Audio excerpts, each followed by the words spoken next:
Hello, and welcome back to another episode of the Western Canon Challenge, where we are reading the entirety of the Western literary canon out loud. Well, we are almost at the end of Book 2 of The Will to Power, and with that said, I will go ahead and get started. We are at 427, section or aphorism. I'm calling them aphorisms. And above this is the title, A Criticism of Greek Philosophy, so the following will be on that theme. The apparition of Greek philosophers since the time of Socrates is a symptom of decadence. The anti-Hellenic instincts become paramount. The sophist is still quite Hellenic, as are also Anaxagoras, Democritus, and the great Ionians, but only as transitional forms. The polis loses its faith in the unity of its culture and its rights of the dominion over every other polis. Cultures, that is to say, the gods, are exchanged, and thus the belief in the exclusive prerogative of the deus autochthonus is lost. Good and evil, of whatever origin, get mixed. The boundaries separating good from evil gradually vanish. This is the sophist. On the other hand, the philosopher is the reactionary. He insists upon the old virtues. He sees the reason of the decay in the decay of institutions. He therefore endeavors to find new authorities. He travels abroad, explores foreign literature and exotic religions. He will reinstate the ideal polis after the concept polis has become superannuated, just as the Jews kept themselves together as a people after they had fallen into slavery. They become interested in all tyrants. Their desire is to reestablish virtue with force majeure. Gradually, everything genuinely Hellenic is held responsible for the state of decay, and Plato is just as ungrateful as Pericles, Homer, tragedy, and rhetoric as the prophets are to David and Saul. The downfall of Greece is conceived as an objection to the fundamental principles of Hellenic culture, the profound error of philosophers. Conclusion: the Greek world perishes. The cause thereof: Homer, mythology, ancient morality, etc. The anti-Hellenic development of philosophers' valuations, the Egyptian influences, life after death made into law, the Semitic influence, the dignity of the sage, the sheik, the Pythagorean influence, the subterranean cults, silence means of terrorization, consisting of appeals to a beyond.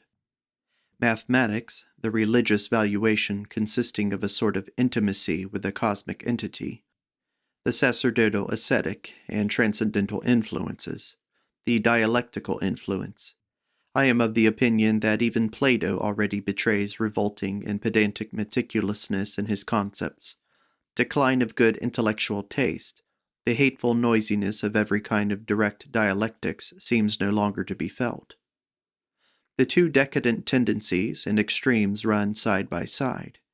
A, the luxuriant and more charming kind of decadence which shows a love of pomp and art, and B, the gloomy kind with its religious and moral pathos, its stoical self-hardening tendency, its Platonic denial of the senses, and its preparation of the soil for the coming of Christianity. 428. To what extent psychologists have been corrupted by the moral idiosyncrasy. Not one of the ancient philosophers had the courage to advance the theory of the non-free will, that is to say, the theory that denies morality. Not one had the courage to identify the typical feature of happiness, of every kind of happiness, pleasure, with the will to power. For the pleasure of power was considered immoral. Not one had the courage to regard virtue as a result of immorality, as a result of a will to power, in the service of a species, or of a race, or of a polis, for the will to power was considered immoral. In the whole of moral evolution, there is no sign of truth. All the conceptual elements which come into play are fictions. All the psychological tenets are false.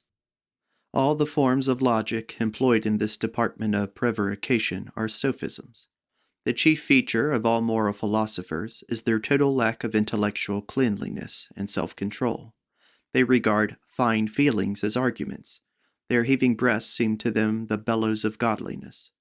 Moral philosophy is the most suspicious period in the history of the human intellect. The first great example. In the name of morality and under its patronage, a great wrong was committed, which, as a matter of fact, was in every respect an act of decadence.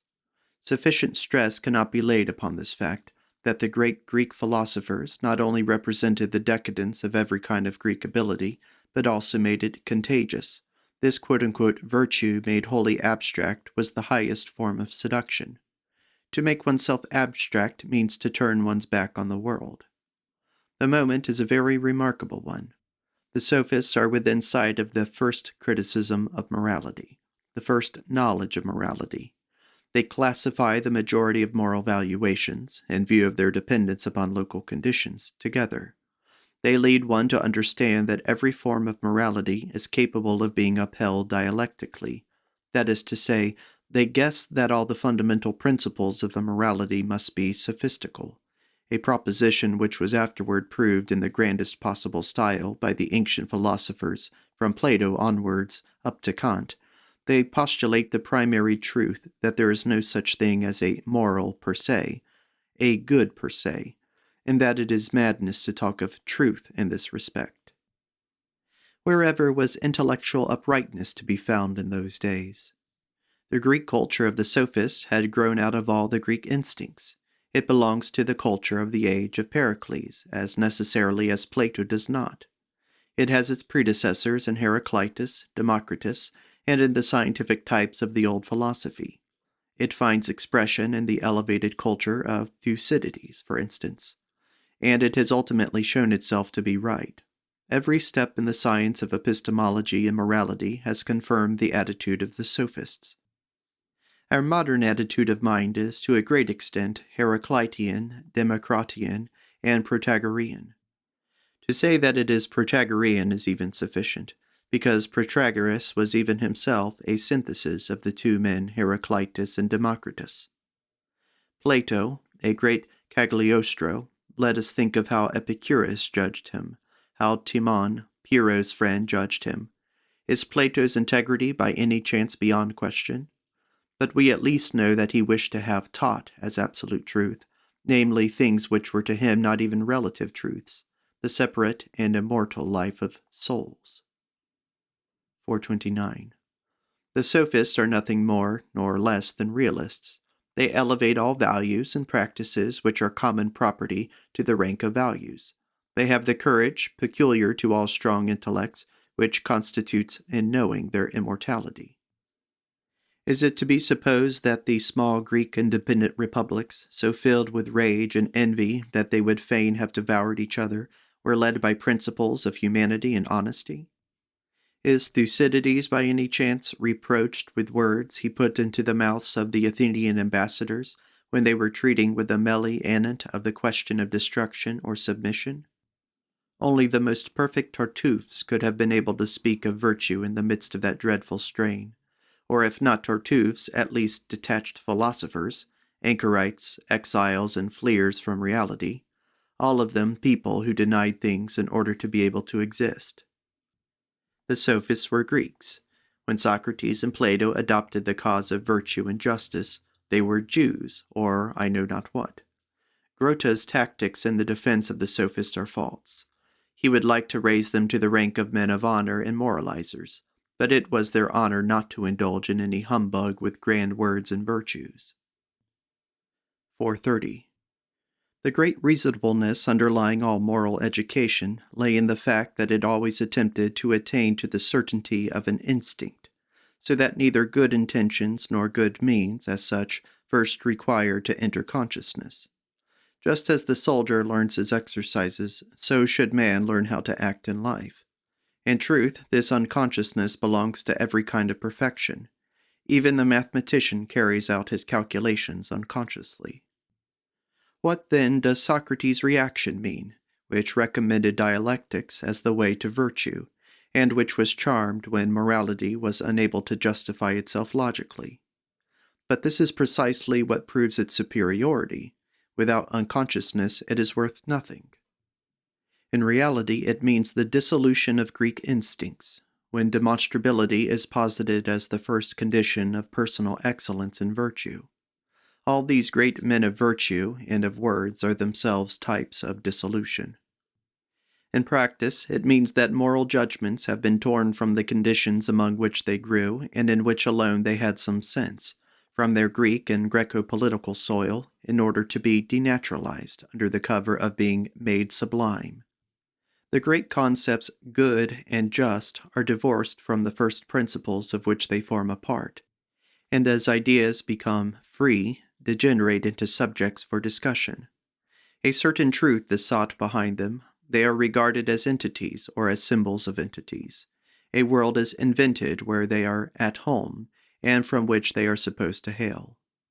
In short, the scandal reaches its apotheosis in Plato, and then it was necessary to invent the perfectly abstract man also, good, just, wise, and a dialectician to boot. In short, the scarecrow of the ancient philosopher, a plant without any soil whatsoever, a human race devoid of all definite ruling instincts, a virtue which justifies itself with reasons, the perfectly absurd individual per se, the highest form of artificiality.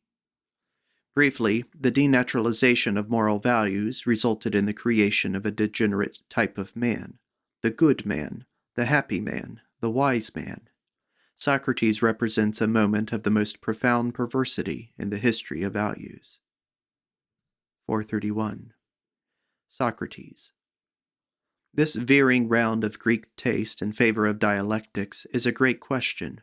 What really happened then? Socrates, the rhetorist, was responsible for it, was thus able to triumph over a more noble taste, the taste of the noble. The mob gets the upper hand along with dialectics. Previous to Socrates, dialectic manners were repudiated in good society. They were regarded as indecent. The youths were warned against them. What was the purpose of this display of reasons? Why demonstrate? Against others one could use authority. One commanded, and that sufficed. Among friends, inter pares, there was tradition, also a form of authority. And last but not least, one understood each other. There was no room found for dialectics. Besides, all such modes of presenting reasons were distrusted. All honest things do not carry their reasons in their hands in such fashion. It is indecent to show all 5 fingers at the same time. That which can be demonstrated is little worth. The instinct of every party speaker tells him that dialectics excites mistrust and carries little conviction. Nothing is more easily wiped away than the effect of a dialectician. It can only be a last defense. One must be in an extremity. It is necessary to have to extort one's rights. Otherwise, one makes no use of dialectics. That is why the Jews were dialecticians. Reynard the fox was a dialectician, and so was Socrates. As a dialectician, a person has a merciless instrument in his hand. He can play the tyrant with it. He compromises when he conquers. The dialectician leaves it to his opponent to demonstrate that he is not an idiot. He is made furious and helpless, while the dialectician himself remains calm and still possessed of his triumphant reasoning powers. He paralyzes his opponent's intellect. The dialectician's irony is a form of mob revenge. The ferocity of the oppressed lies in the cold knife cuts of the syllogism. In Plato, as in all men of excessive sensuality and wild fancies, the charm of concepts was so great that he involuntarily honored and deified the concept as a form of ideal. Dialectical intoxication, as the consciousness of being able to exercise control over oneself by means of it, as an instrument to the will to power. 432. The problem of Socrates. The 2 antitheses, the tragic and the Socratic spirits, measured according to the law of life. To what extent is the Socratic spirit a decadent phenomenon? To what extent are robust health and power still revealed by the whole attitude of the scientific man, his dialectics, his ability, and his severity? The health of the plebeian, whose malice, esprit frondeur, whose astuteness, whose rascally depths are held in check by his cleverness, the whole type is ugly. Uglification, self-derision, dialectical dryness, intelligence in the form of a tyrant against the tyrant instinct. Everything in Socrates is exaggeration, eccentricity, caricature. He is a buffoon with the blood of Voltaire in his veins. He discovers a new form of agon. He is the first fencing master in the superior class of Athens. He stands for nothing else than the highest form of cleverness. He calls it virtue. He regarded it as a means of salvation. He did not choose to be clever. Cleverness was de rigueur. The proper thing is to control oneself in such wise that one enters into a struggle not with passions, but with reasons as one's weapons. Spinoza's stratagem, the unravelment of the errors of passion. It is desirable to discover how everyone may be caught once he is goaded into a passion, and to know how illogically passion proceeds. Self-mockery is practiced in order to injure the very roots of the feelings of resentment. It is my wish to understand which idiosyncratic states form a part of the Socratic problem, its association of reason, virtue, and happiness. With this absurd doctrine of the identity of these things, it succeeded in charming the world. Ancient philosophy could not rid itself of this doctrine. Absolute lack of objective interest, hatred of science, the idiosyncrasy of considering oneself a problem, acoustic hallucinations in Socrates, morbid element.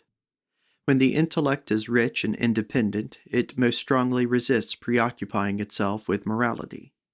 How is it that Socrates is a moral maniac? Every quote-unquote practical philosophy immediately steps into the foreground in times of distress. When morality and religion become the chief interest of a community, they are signs of a state of distress. 433. Intelligence, clearness, hardness, and logic as weapons against the wildness of the instincts. The latter must be dangerous and must threaten ruin. Otherwise, no purpose can be served by developing intelligence to this degree of tyranny. In order to make a tyrant of intelligence, the instincts must first have proved themselves tyrants. This is the problem. It was a very timely one in those days. Reason became virtue. Virtue equaled happiness. Solution. Greek philosophers stand upon the same fundamental fact of their inner experiences as Socrates does. 5 feet from excess, from anarchy, and from dissolution, all decadent men. They regard him as a doctor, logic as will to power, as will to control self, as will to quote-unquote happiness. The wildness and anarchy of Socrates' instincts is a sign of decadence, as is also the stupefaction of logic and clear reasoning in him. Both are abnormities. Each belongs to the other. Criticism. Decadence reveals itself in its concern about happiness, i.e. about the salvation of the soul, i.e. to feel that one's condition is a danger. Its fanatical interest in happiness shows the pathological condition of the subconscious self. It was a vital interest. The alternative which faced them all was to be reasonable or to perish. The morality of Greek philosophers shows that they felt they were in danger. 434. Why everything resolved itself into a mummery. Rudimentary psychology, which only considered the conscious lapses of men as causes, which regarded consciousness as an attribute of the soul, and which sought to a will behind every action, i.e. an intention, could only answer happiness to the question, what does man desire? It was impossible to answer power, because that would have been immoral. Consequently, behind all men's actions, there is the intention of attaining to happiness by means of them. Secondly, if man as a matter of fact does not attain to happiness, why is it? Because he mistakes the means thereto. What is the unfailing means of acquiring happiness? Answer, virtue. Why virtue? Because virtue is supreme rationalness, and rationalness makes mistakes in the choice of means impossible. Virtue in the form of reason is the way to happiness. Dialectics is the constant occupation of virtue, because it does away with passion and intellectual cloudiness. As a matter of fact, man does not desire happiness. Pleasure is a sensation of power. If the passions are excluded, those states of the mind are also excluded which afford the greatest sensation of power, and therefore of pleasure. The highest rationalism is a state of cool clearness, which is very far from being able to bring about that feeling of power which every kind of exaltation involves. The ancient philosophers combat everything that intoxicates and exalts, everything that impairs the perfect coolness and impartiality of the mind. They were consistent with their first false principle, that consciousness was the highest, the supreme state of mind, the prerequisite of perfection, whereas the reverse is true. Any kind of action is imperfect in proportion as it has been willed or conscious. The philosophers of antiquity were the greatest duffers in practice, quote, because they condemned themselves, quote, theoretically to dufferdom.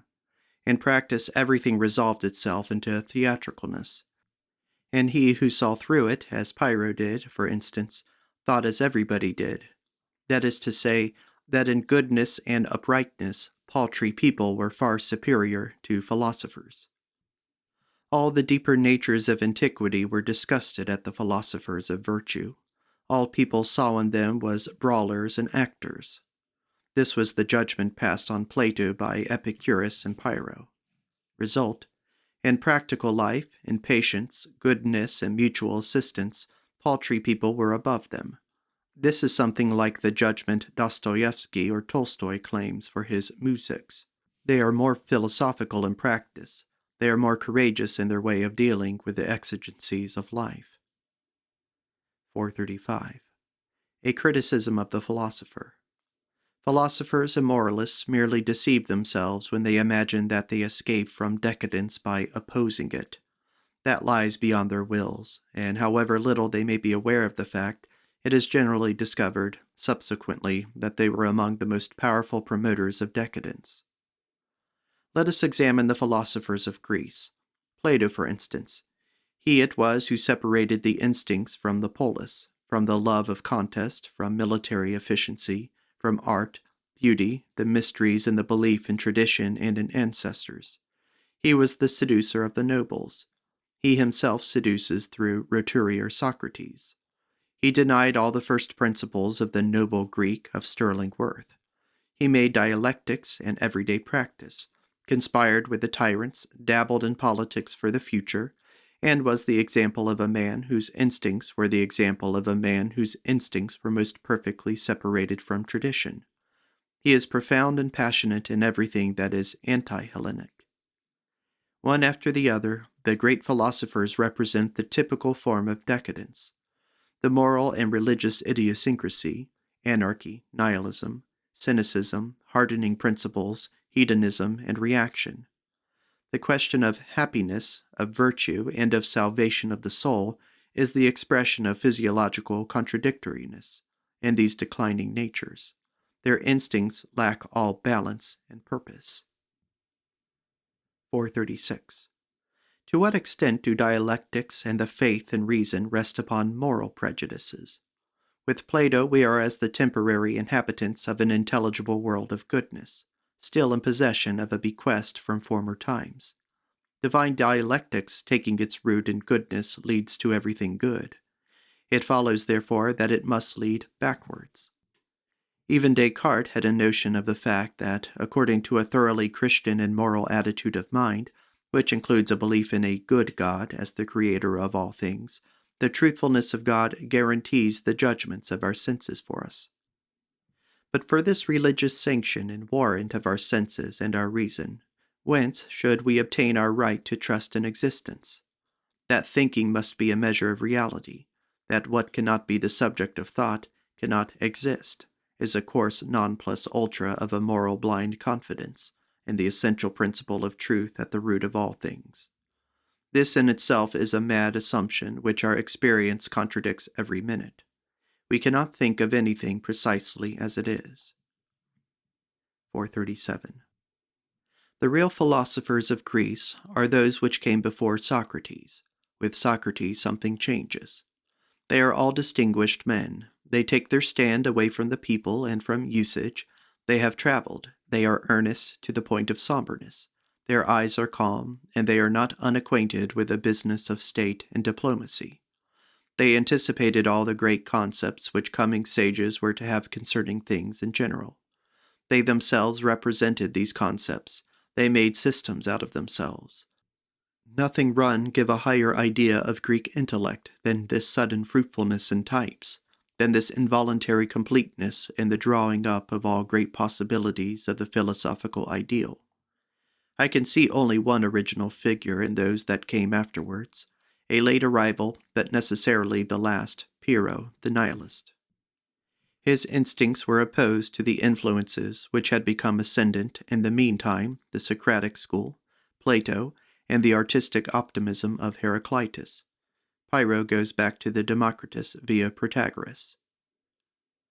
Wise weariness, Pyrrho. To live humbly among the humble, devoid of pride, to live in the vulgar way, to honor and believe what everyone believes, to be on one's guard against science and intellect and against everything that puffs one out, to be simply patient in the extreme, careless and mild, apathetic, or better still, gentle. A Buddhist for Greece, bred amid the tumult of the schools, born after his time, weary, an example of the protest of weariness against the eagerness of dialecticians, the incredulity of the tired man in regard to the importance of everything. He had seen Alexander. He had seen the Indian penitents.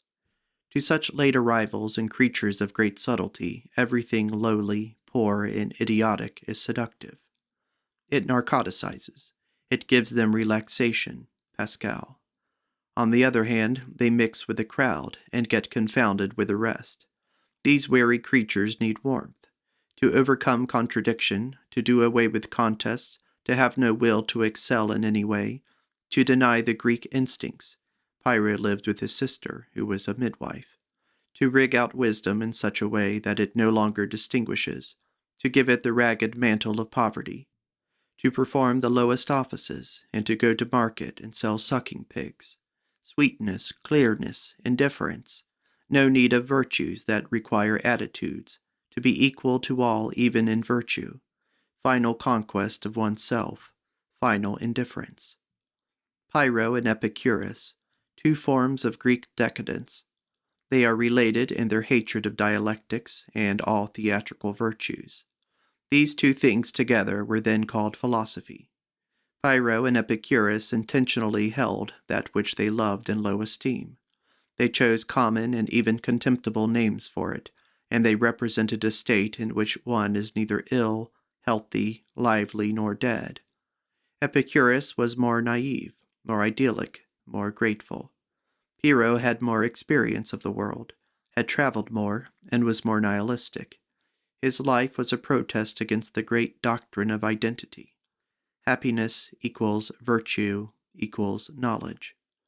The proper way of living is not promoted by science. Wisdom does not make wise. The proper way of living does not desire happiness. It turns away from happiness. 438. The war against the old faith, as Epicurus waged it, was, strictly speaking, a struggle against pre-existing Christianity. The struggle against a world then already gloomy, moralized, acidified throughout with feelings of guilt, and grown old and sick. Not the moral corruption of antiquity, but precisely its moral infectedness was the prerequisite which enabled Christianity to become its master. Moral fanaticism, in short Plato, destroyed paganism by transvaluing its values and poisoning its innocence. We ought at last to understand that what was then destroyed was higher than what prevailed. Christianity grew on the soil of psychological corruption, and could only take root in rotten ground. 439.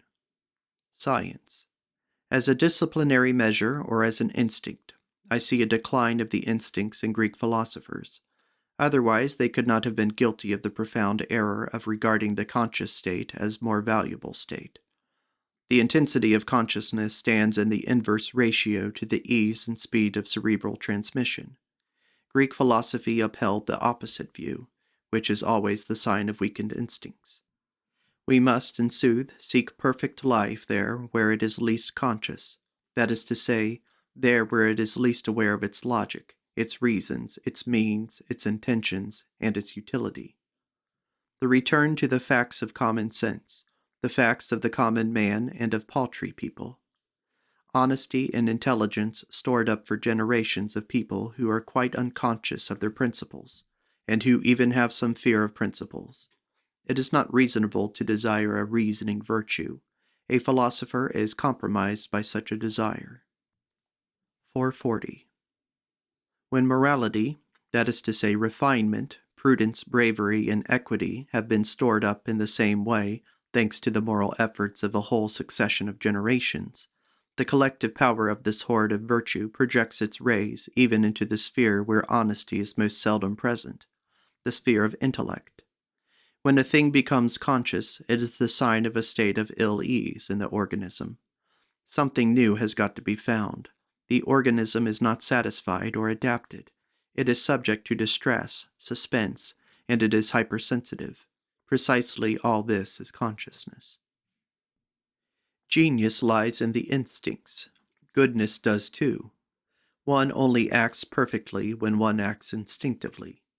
Even from the moral point of view, all thinking which is conscious is merely a process of groping, and in the majority of cases an attack on morality.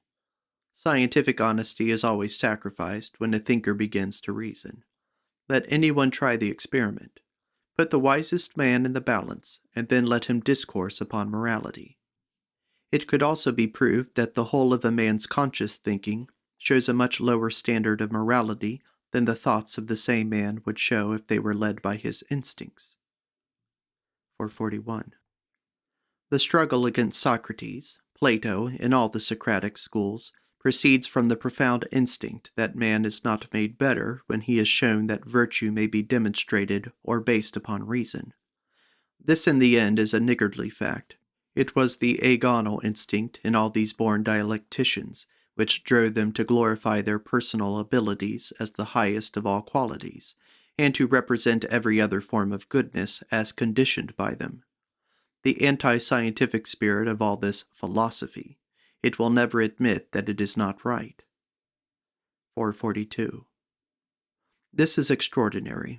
From its very earliest beginnings, Greek philosophy carries on a struggle against science with the weapons of a theory of knowledge, especially of skepticism. And why is this? It is always in favor of morality. Physicists and medical men are hated. Socrates, Aristippus, the Megarian school, the Cynics, Epicurus, and Pyrrho, a general onslaught upon knowledge in favor of morality, hatred of dialectics also. There is still a problem to be solved. They approach sophistry in order to be rid of science. On the other hand, the physicists are subjected to such an extent that, among their first principles, they include the theory of truth and of real being. For instance, the atom, the four elements, juxtaposition of being in order to explain its multiformity and its transformations. Contempt of objectivity and interest is taught. Return to practical interest and to the personal utility of all knowledge. The struggle against science is directed at 1. Its pathos, objectivity, 2. Its means, that is to say, at its utility, 3. Its results, which are considered childish. It is the same struggle which is taken up later on by the Church in the name of piety. The Church inherited the whole arsenal of antiquity for her war with science. The theory of knowledge played the same part in the affair as it did in Kant's or the Indian's case. There is no desire whatever to be troubled with it. A free hand is wanted for the purpose that is envisaged. Against what powers are they actually defending themselves?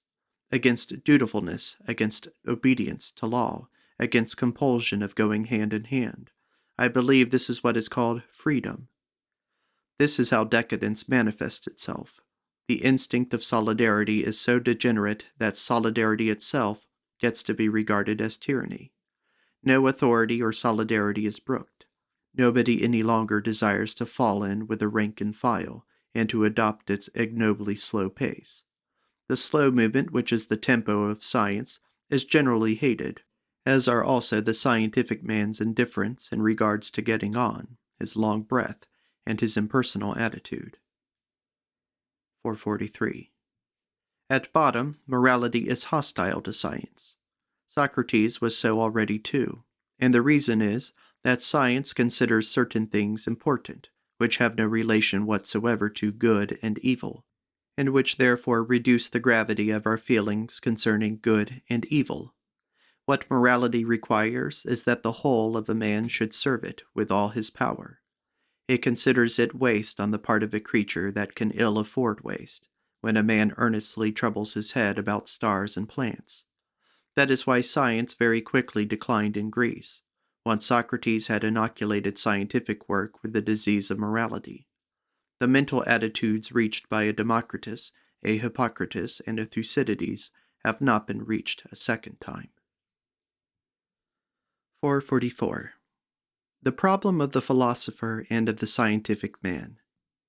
The influence of age, depressing habits, sedentary study a la Kant, overwork, inadequate nourishment of the brain, reading.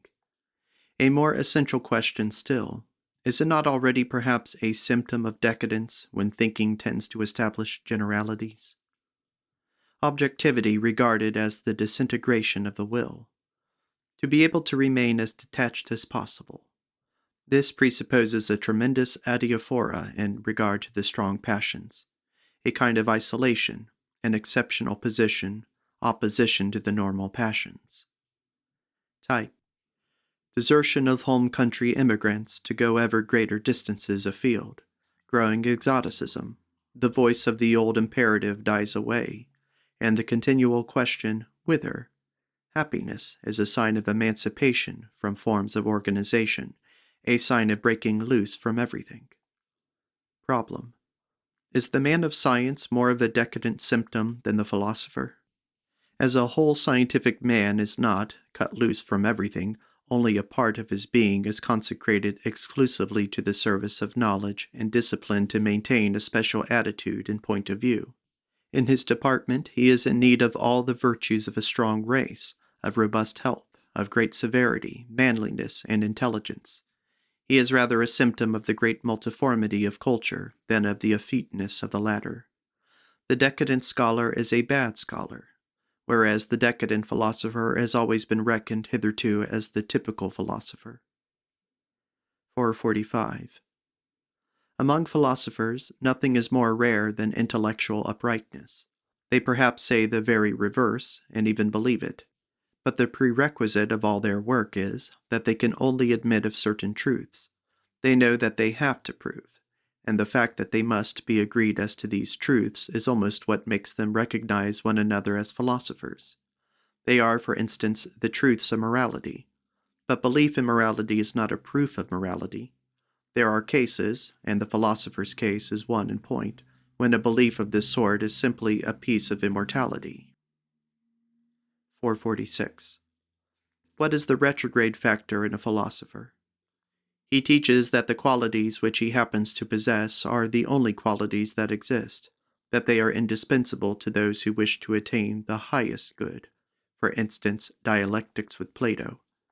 He would have all men raise themselves, gradatum, to his type as the highest. He despises what is generally esteemed. By him a gulf is cleft between the highest priestly values and the values of the world. He knows what is true, who God is, what everyone's goal should be, and the way thereto. The typical philosopher is thus an absolute dogmatist. If he requires skepticism at all, it is only in order to be able to speak dogmatically of his principal purpose. 447. When the philosopher is confronted with his rival, science, for instance, he becomes a skeptic. Then he appropriates a form of knowledge which he denies to the man of science. He goes hand in hand with the priest, so that he may not be suspected of atheism or materialism. He considers an attack made upon himself as an attack upon morals, religion, virtue, and order. He knows how to bring his opponents into ill repute by calling them seducers and underminers. Then he marches shoulder to shoulder with power. The philosopher at war with other philosophers. He does his best to compel them to appear like anarchists, disbelievers, opponents of authority. In short, when he fights exactly like a priest and like the priesthood. This is the end of Part 11 of The Will to Power. Thank you for listening.